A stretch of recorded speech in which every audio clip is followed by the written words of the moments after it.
tackle this problem seriously, then we've got to get Congress to take the next step. And as soon as next week, they will be voting. You have overwhelming numbers of Democrats who are supporting this, and underwhelming numbers of Republicans who are. So if they decide they're going to block it, they can do that. I think that there will be consequences, significant political consequences then from if they make that decision. And I want people to have the ability to vote on assault weapons, mental health, safety in schools, federal trafficking, clips, everything.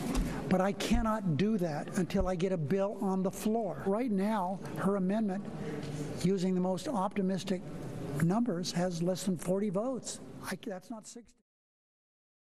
The president's out there. It's rather puzzling. He's tilting at windmills, and he's going to lose. The windmill is going to win on this one. There's not going to get anything of importance. He might eke out some kind of weak compromise on background checks.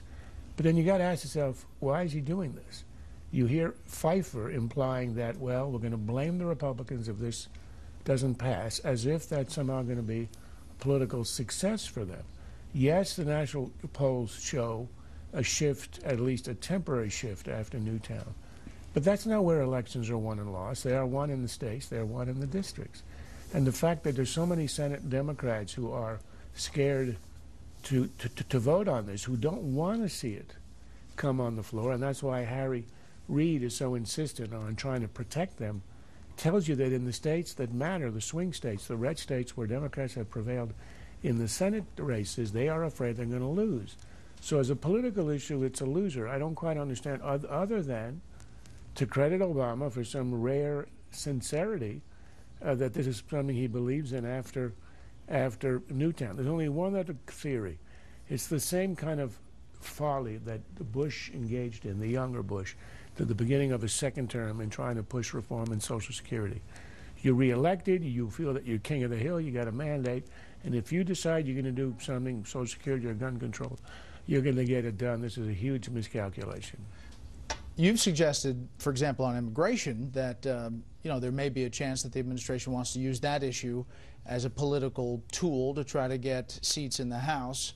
It would seem that this, if he's pushing hard on guns, would go exactly opposite of that, strategy. That's why, for an hour, I'm putting aside my cynicism and crediting him either with sincerity or, if you like, the grandiosity of a second-term president who thinks he's omnipotent. Well, I think actually both could be construed to work in favor of a win in 2014 strategy in the following way. The immigration thing is for votes, and the guns thing is for money. The campaign donations, it's a huge draw in the sort of where he's going tonight, I guess, San Francisco and that sort of thing. Every dollar he draws on that, to get $10 be drawn on the other side. May I make a non-political point, which is that policy actually does matter. We're finding that out with Obamacare. Details matter. How you implement things matter. And I would suggest that for all the talk on the left about how we care about science and we're on the side of science, there's an awful lot of social science committed in this country every day, and none of it suggests that these legislative solutions will tackle our violence problem. That's just a fact. Every week we pull a Twitter question up for the panel. This is from Average Joe, @RealAverageJoe. We just randomly picked Average Joe. But how will the UN Arms Trade Treaty specifically affect U.S. gun makers and gun owners? A lot of questions about this. Is it a big deal? Charles?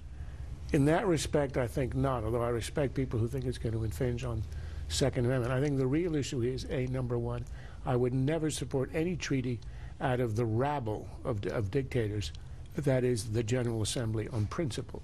And second, on this one, what it says is a country isn't allowed to ship weapons that could be used for the commission, for example, of war crimes. These people, this rabble of dictators, defines Israel's existence as a war crime, and thus it could, if we sign it, we're going to be in The Hague defending a suit that says that we are supporting a rogue regime in Israel, and it'll attack all our arms sales that go to Israel or Taiwan or elsewhere. It's a stupid idea, and I would stay away from it. A lot of the handguns people buy in this country come from Europe. Austria makes the Glock. The Sig Sauer is a German-Swiss product. And what are all these? What's going to happen to all those guns? I mean, have the European gun makers thought through the implications? Because it says here the weapons that might be used in a massacre, right? Well, they could be used in a massacre. We have a Mr. Smith and we have a Mr. Wesson. I think we'll do just fine. White House tours are still suspended, but now the White House is saying that the sequester, there's some flexibility. And then we got this released today from the White House. This is Associated Press. White House official says President Obama has decided to return part of his salary each month for the rest of the year to share in the sacrifice that government employees are making. The president makes $400,000 per year. A 5% pay cut amounts to a little less than $1,700 per month.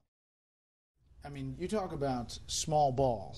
You know, we still have a lot of big issues that we talk about on this panel all the time. Entitlements.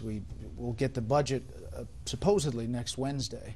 There are a lot of big things, and yet here we are. And it isn't a lot of money. I think it's about $10,000 because it's for half a year or something. When you consider that the first speech he gives after he leaves office, it'll be for about $250,000.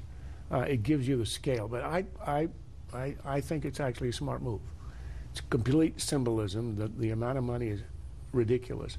But he's been losing altitude on the sequester. He made a miscalculation on this. He thought he could really hit the Republicans, and he's getting hit on this every day on the Border Patrol, White House tours, etc. So I think this is probably a little bit to stem, you know, the dissent that he's had over this issue. It's small symbolism, but I won't give him credit, but I think it's a PR move that certainly can't hurt him. It will hurt him a little bit with extreme cynics like my friend Tucker, but that's me. Me as a moderate cynic. Moderate cynic? That's what you're characterizing yourself as now? I'm getting really mellow in my old age. I can swallow it. So, but if he had about 50 of his other administration officials who did the same thing, you could restart the White House tours. Exactly. Or, let's see, I calculated this once. If he cancels the golf trips with Tiger, that's $1 million a shot just for the airplane, which by the inflated levels of Secret Service expenses on the tours is at least a month and a half. Today, Defense Secretary Hagel said that the sequester cuts in the future growth of spending are already having significant effects on the military. And as we've said, in the big picture, this is a teaspoon in the ocean of debt. I mean, look, it remains, the issue remains where it always has been with entitlements, and that begins with tax reform. I think in principle there could be a deal, but the obstacle is that Obama has not shown an iota of interest in entitlement reform. Until he does, nothing happens.